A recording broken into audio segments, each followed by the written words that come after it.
awesome people, welcome to SewAddicts. I'm sure you guys are wondering why we're staring at a whole bunch of old sweaters.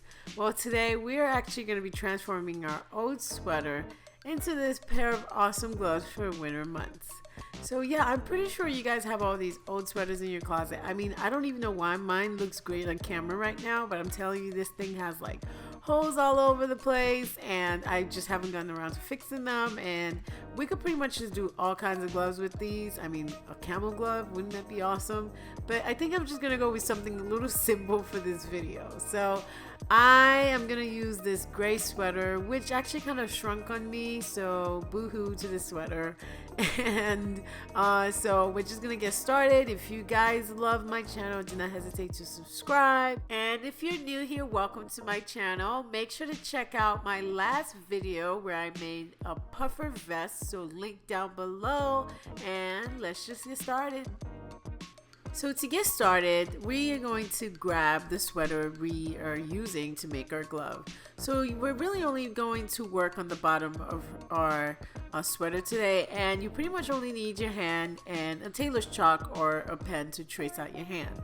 So again, we're working on the bottom, and my rib knit, I want it to be just as wide as my wrist where my glove is going to stop. So I'm marking out my hand on the sweater just how I'm going to cut out my glove.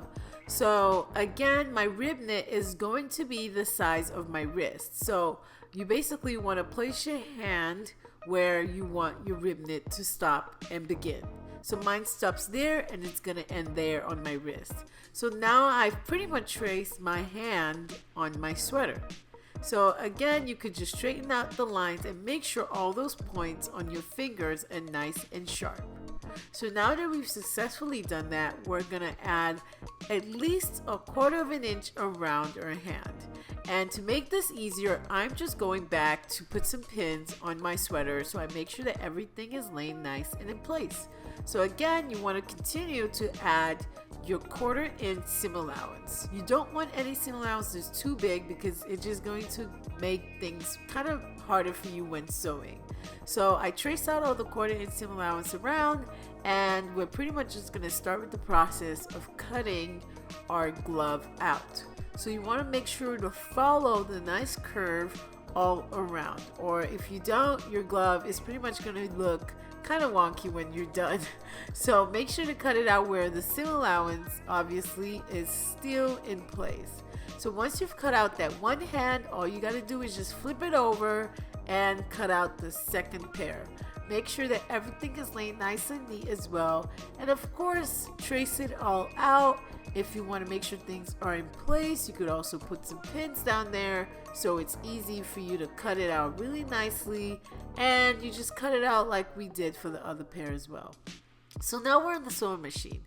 So you have your fabric left side to left side. Now when we're sewing this, we're actually going to flip this where the right sides of our fabric or glove is actually facing each other. Now we're actually going to sew in this direction all the way to the top. So I'm starting from the bottom of my glove and I'm going to sew all the way to the other side of my glove. So I'm setting my stitch at about maybe a 2.5, something a little bit tighter, so it keeps my stitches in glove in place. So now I'm pretty much just sewing all around till I get to my finger. Now the curves on these gloves are kind of hard to sew.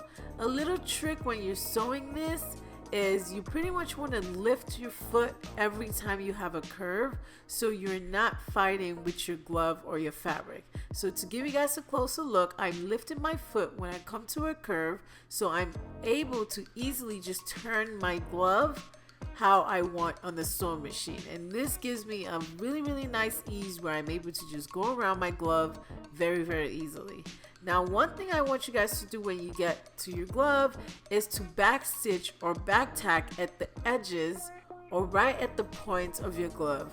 This just gives it a little bit more stability and you don't have any rips later down in the future.